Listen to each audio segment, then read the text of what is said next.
Hello guys, welcome back to my YouTube channel. आज हम बात करेंगे सेल के बारे में।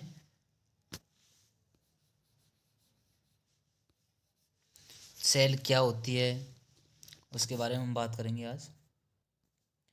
तो सबसे पहले हम जानते हैं एनाटॉमी के बारे में। तो anatomy is the science which deals normal structure of the human body and physiological relationship between the body part.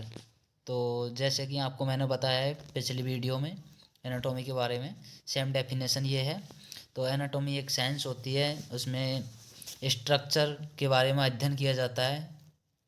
Human body की जो स्ट्रक्चर होती है उनके बारे में अध्ययन किया जाता है, और फिजियोलॉजिकल जो रिलेशनशिप होते हैं बॉडी पार्ट के मध्य वो देखे जाते हैं। The study of the structure of the human body are called anatomy. तो स्टडी की जाती है स्ट्रक्चर की, उसको एनाटॉमी कहा जाता है। नेक्स्ट हम देखते हैं physiology, the study of how body structure function. तो बॉडी के जो पार्ट हैं वो कैसे फंक्शन करते हैं। नेक्स्ट डेफिनेशन देखें तो physiology is study of how parts of body works. तो जो बॉडी के पार्ट है वो कैसे वर्क करते हैं, फंक्शन क्या करते हैं, कैसे करते हैं, वो सब फिजियोलॉजी में आता है। तो आपको क्लियर हो गया होगा कि एनाटॉमी में स्ट्रक्चर के बारे में पढ़ा जाता है, स्ट्रक्चर कैसी है उसके बारे में लिखा जाता है, और फिजियोलॉजी में उसके फंक्शन लिखे जाते हैं। जो स्ट्रक्चर होती है उसके फंक्शन लिखे जाते हैं। नेक्स्ट हम बात करते हैं cell. The term cell was first used in 1665 by Robert Hooke scientist. जो सेल टर्म है ये फर्स्ट टाइम यूज की थी 1665 में रॉबर्ट हुक के द्वारा। रॉबर्ट हुक एक साइंटिस्ट थे, उनके द्वारा सेल टर्म जो फर्स्ट टाइम यूज की थी। इसकी डेफिनेशन देखें सेल की, तो cell is the smallest structural and functional unit of the human body. Cell जो होती है वो स्मॉलेस्ट स्ट्रक्चरल और फंक्शनल यूनिट होती है ह्यूमन बॉडी की। नेक्स्ट हम बात करें the human body part develop from the a single cell. तो जो ह्यूमन बॉडी के पार्ट है वो डेवलप होते हैं एक सिंगल सेल से, कॉल्ड ए जाइगोट, उसको कहा जाता है जाइगोट। जो सेल से डेवलप होते हैं ह्यूमन बॉडी के पार्ट उसको जाइगोट कहा जाता है। Which result from the fusion of the ovum and sperm.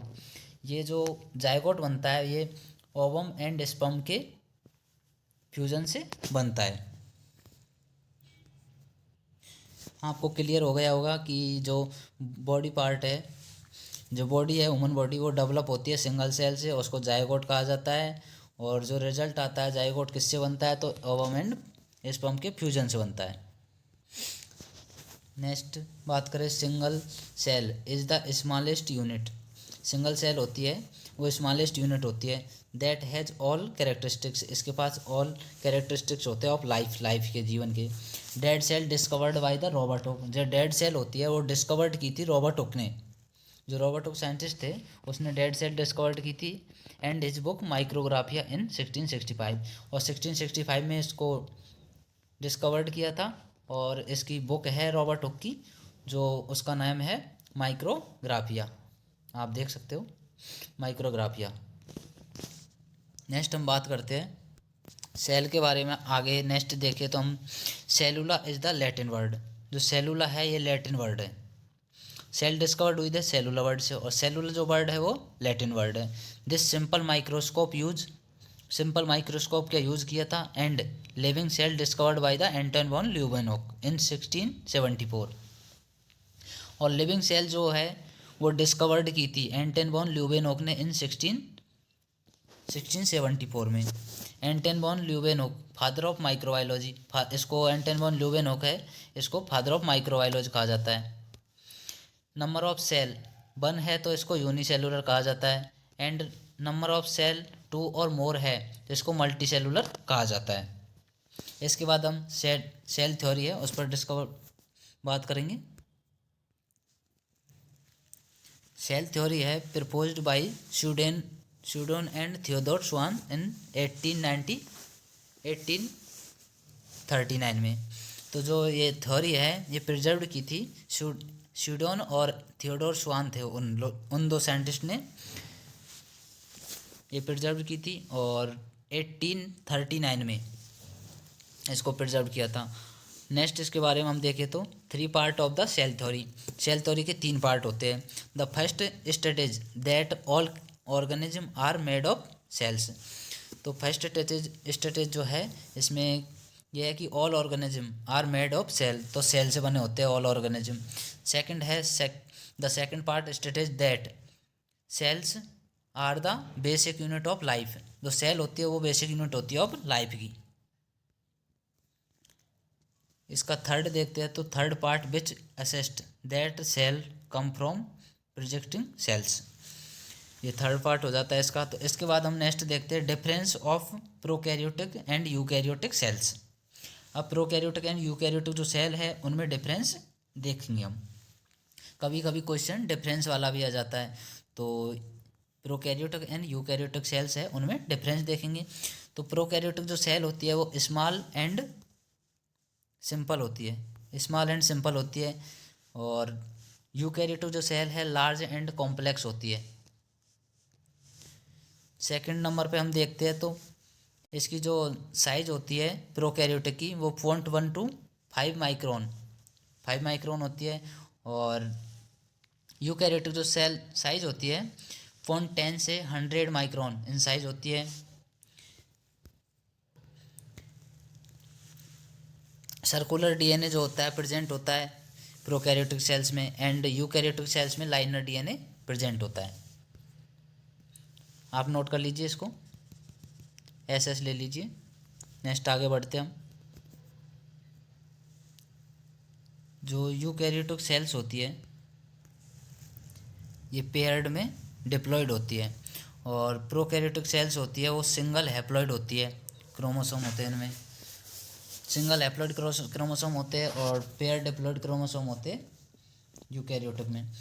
Prokaryotic cells में reproduce both sexually and asexually दोनों होते हैं। एंड यूकैरियोटिक सेल्स में होता है reproduce mainly sexually. And prokaryotic में देखा जाए तो cell division by the binary fusion, cell division होता है जो बाइनरी फ्यूजन के द्वारा होता है। और यूकैरियोटिक में होता है cell division by the mitosis.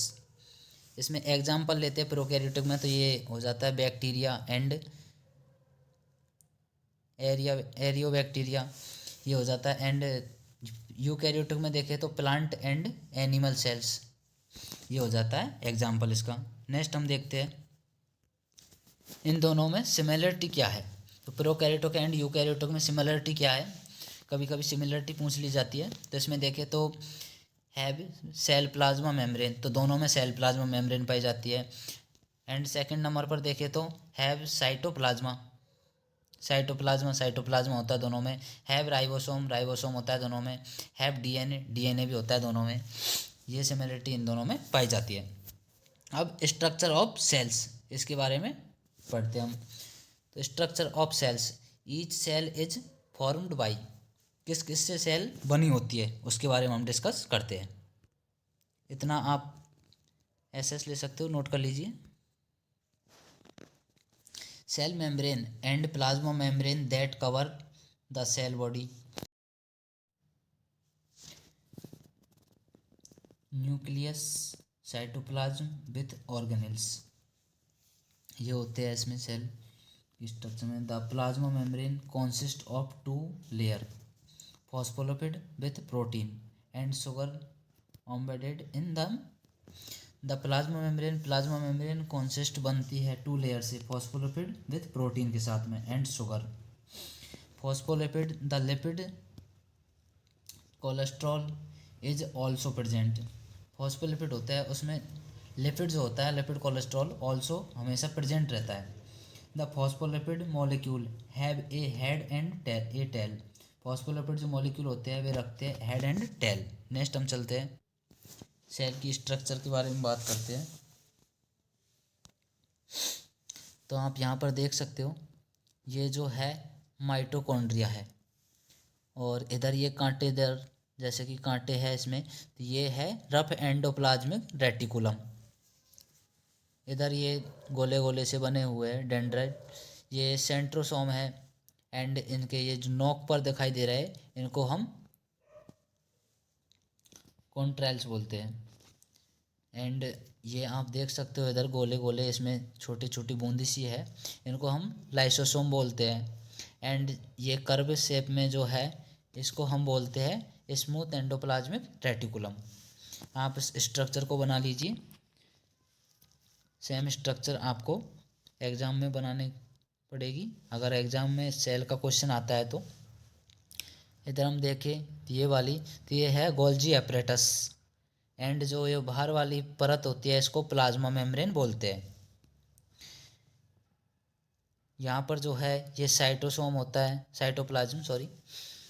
इधर यहाँ पर हम देखें तो बीच में ये जो न्यूक्लियस होता है, इसके बाद क्रोमेटिन होते हैं इसके अंदर, न्यूक्लियस के बाहर अराउंड क्रोमेटिन होते हैं। एंड न्यूक्लियस लेयर होती है बाहर की जो होती है, तो ये कंप्लीट होती है सेल्स। इसके बाद हम नेक्स्ट वीडियो में डिस्कस करेंगे सेल टिश्यू के बारे में। Thank you for watching. आपको अगर वीडियो अच्छी लगी हो तो चैनल को सब्सक्राइब कर लीजिए एंड वीडियो को लाइक कर दीजिए और अपने दोस्तों को शेयर कर दीजिए। नेक्स्ट वीडियो में हम मिलते हैं। Thank you.